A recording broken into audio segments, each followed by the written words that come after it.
Hey Mini Clashers, the Preseason 5 update is here, which gives us all of the progression reworks and the hero reworks Supercell was talking about. The question though now is, with you guys having so much freedom which hero to upgrade, which hero should you upgrade? What are the stronger heroes and what are the weaker heroes you should not touch for this Season 5? Let's get into it and let's start at the weak spot. And remember, this tier list is based on predictions, based on the patch notes which all of us have seen by now, hopefully. So let's jump in with pretty much the last spot. There's two heroes sharing this last position which you should probably not touch in this Season 5 update. And there, one of the heroes is unfortunately the King. The problem with the King is that, as you can see right here, the buff aura, like his main thing, this is where the King was shining, is not hitting the entire board anymore. Which means back-end Archer, back-end Dark Goblin, or even a Miner on the other side of the map is not going to get affected by the bonus damage buff from the King. Yes, the King is getting invincible over like 5 seconds or something, but to be honest, this is not what the King is for. The King is for crazy damage output. Just burst your opponent with the Dark Goblin, with the Archer, with the Miner on the back end. But that's not possible anymore. With those new changes, you can just you cannot buff your minis. And if you're stacking everything together, well, have fun versus the Wave Master, versus the new Monk, and many, many more. So it's really tricky. Again, on this one you can see we're not hitting the Miner, we're not hitting the Dark Goblin with our buff. And this is what made the King strong. So the King, compared to the other heroes, a big nerf in this update. So I would not recommend you upgrading this hero in this new season. But he's not alone. He is unfortunately not alone on this last spot. The next hero we're talking about is kind of in the same position. And this position is shared with the Skeleton King. The Skeleton King, the problem is every single hero has gotten incredible strong abilities. The problem though with the Skeleton King, he had strong abilities, but there's nothing really coming in addition to that. His first ability pretty much stayed the same, with the knockback, with the damage, which is great. His being able to get revived is still incredible, but the third ability is just not being that great. He can absorb energy, but only with opponents being isolated, which is not happening that often. It's by far not as strong as many of the other hero abilities. And let's jump from the weakest to the by far strongest hero in the next season. And we still have the Wave Master. The Wave Master just got pretty much buffed on every single end. It is incredible. At the same time though, at this point, I do want to note that I freaking love that what Supercell did with those hero reworks. And what I mean by that is they gave a lot of more identity to every single hero. At this point though, for every hero, you need some sort of backline access. This for the Wave Master is no problem. He can himself go into the backline, but he can now as well throw a mini into the backline. And trust me when I say you can throw pretty much anything into the backline, because this mini is going to get a shield as well, which is crazy to think about. So you can throw a lot of different minis there. You can even throw your carrier on the other side of the map. But it's getting really scary if you start throwing Valkyries. Or why not just throw a Mega Knight to the other side of the card? Yeah, that sounds scary. That sounds a little bit crazy. So yes, overall the Wave Master just got way too overbuffed. Even though I feel like his identity move of throwing something on the other side of the board, I like that. But he's just stunning too much. He's now, if you fully upgrade him, 3.5 seconds, and that's just his wave. He can then still does his AoE stun. Yeah, I mean at this point, no other hero, not the mini can even move. So, Wave Master by far the #1 hero in Season 5 with the current balance.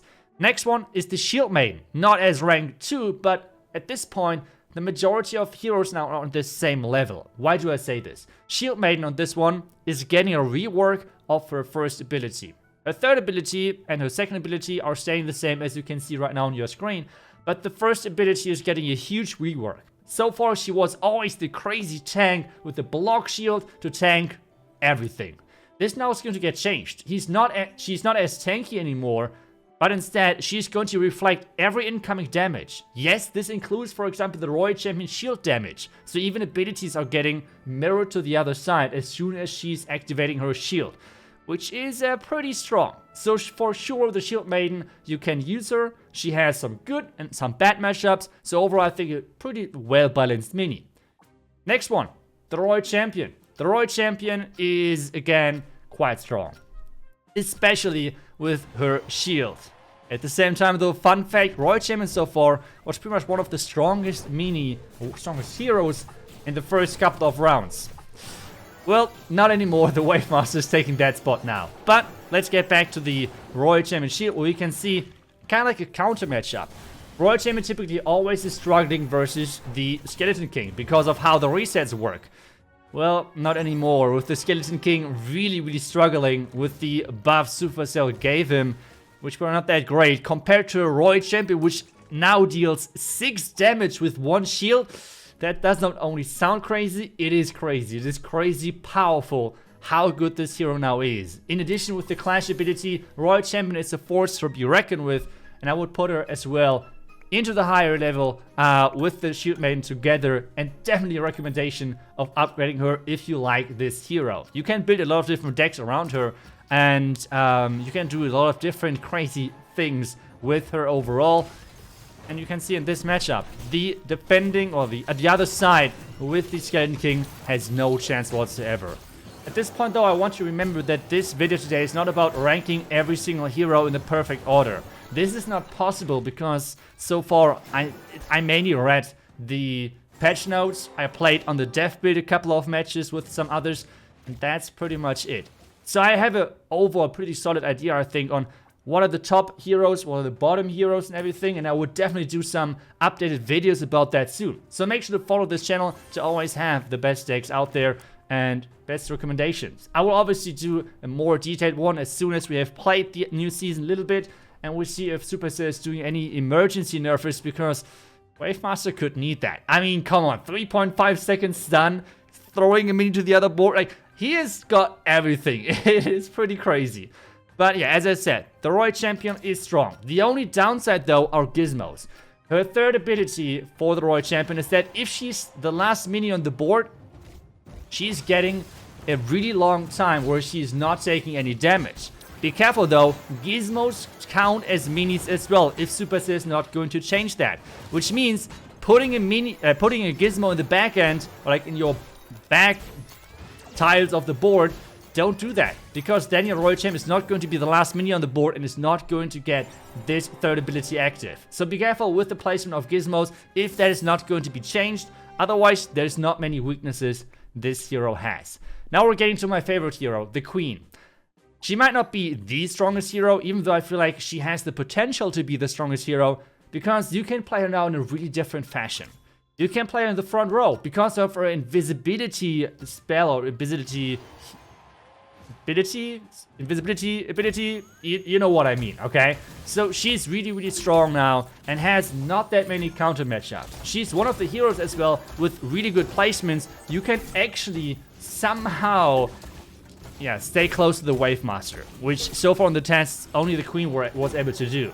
So overall, the Queen, a huge recommendation. She is one of the hardest heroes to master though, which, if you like hard matchups and if you like to learn new stuff, positionings and everything, then this hero might be for you. For me, definitely, I mean, I won't max every single hero on the first day or something, but the Queen will be for sure one of those heroes which I'm going to max out as early as possible, because to me, she's really good. Like, it's definitely a recommendation to play her. And the second thing, which is even more important to me personally, it's a lot of fun to play her. I mean, it's a lot of fun trying to outsmart and everything, and that's one of the best heroes to do so.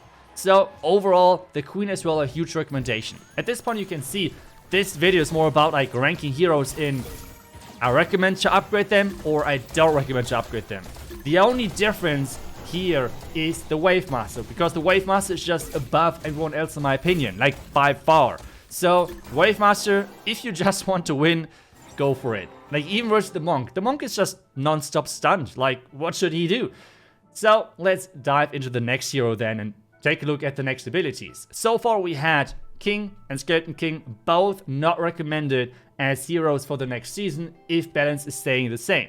Queen, Royal Champion, Wave Master, and Shield Maiden all are good heroes to pick up. But now the question is, what about the Monk? What about the Contest? Those are the last 2 heroes left which we have not talked about. So let's talk about the Monk first. The Monk is a really powerful hero now. Again, the surprising thing is that he's not as strong versus some heroes as you might think. For example, the Wave Master. I thought the Wave Master is just getting crushed by the Monk. The problem though is with his abilities. The Peacemaker, if you have upgraded him to maxed, is one-shotting any mini, which sounds crazy, especially versus the Wave Master, right? It's a tanky hero, you can one-shot him, great.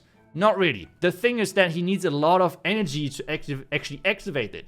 His second ability is giving him this energy, but only if you hit the Clash ability, which is not as consistent. So you're not starting the round anymore with energy, except if you're hitting your Clash, which is really inconsistent. And then the Respect ability, the third one, is great again. So overall, still a recommendation for the Monk, but he might be not as strong as you might think. Next one, the Contest. I have seen on so many YouTube videos, because I was watching quite a few sneak peeks, those other creators are doing an outstanding job of showing the new stuff. And I saw in a lot of comments that, oh my goodness, Countess looks so OP, and I think she's going to be the meme hero #1. Why do I say this? Well, let's put it this way. If a Royal Champion can 2-shot her nearly with her Seeking Shield, if a Wave Master can make sure that she's not moving anymore at all, it is not as easy for the Contest to dish out any damage if she's non-stop stunned, for example, or just getting bursted within a couple of seconds. The problem for the Contest is just the HP, and this will be always the case because she's always going to teleport in the back end. The next thing, which in my opinion was really frustrating to play with her, is she needs stacks. So the rework is allowing her, if she finishes off minis and take them out, she's going to get a stack which increases her attack speed, which sounds great, and it is actually really good. The only problem though is, what happens if you don't get those stacks? I had many matches where my other minis were just last hitting those other minis, and my Contest never got any stacks off. So it's a really inconsistent and kind of random way, and really frustrating in my opinion as well sometimes to play. But sometimes then you have games like this. It's a game versus a king, but I mean, I told you already that king is not really that good. But it really shows the potential of this hero. And that's why I said it's a meme hero. I don't think she is really strong, but she isn't really weak either. It's like a coin flip, where you can sometimes really just win a round in 3, win an entire match in 3 rounds, but sometimes just lose horribly. So, I'm not really sure. If you like the Contest and like her design overall, go for it. Upgrade her. But I think overall on a pushing level, on a competitive level, I personally right now, I'm kinda not really sure on the Contest. I would put her somewhere in between all of the other heroes, to be honest. But at the same time, you can do fun stuff like this, okay? We have now a lot of stacks in our Contest, and we have now the boost gizmo, which gives our queen, our Contest, sorry, while BMing some bots. I know that's really smart for me, but while giving my Contest some more damage with every single takedown. Let's just take a look at this. This Contest is going to play pretty much 1 versus, what are the other numbers? It's crazy how much damage he can put out. But again, all of this is relying on the king not doing anything. Imagine the other side has a Wave Master and a stacked up Goblin, the Dark Goblin. You think your Contest is going to get anywhere? I am not really sure about that. So, not sure yet about the Contest. Let me know your feelings about the Contest, because I'm really in between. I think she has the potential to be strong, but maybe with the right deck, who knows? Maybe someone is coming up with an insane deck overall. So let's summarize everything. Pretty much the video summarized together in 10 seconds. Don't play the king, don't play the Skeleton King. All of the other heroes are, to be honest, fine. And if you like winning a lot, play the Wave Master. That's pretty much it. So far, I feel like a lot of heroes are viable, and if they nerf the Wave Master just a little bit, a tiny bit, I think everything looks really solid on the hero front. I love again how they gave them a lot more identity and a way cooler abilities overall. I love that. So for now, let me know what your favorite hero is, and have fun playing Season 5 in Clash Mini. Thank you so much for watching, and make sure to follow the channel for more Clash Mini content. See you then, until then, and bye bye.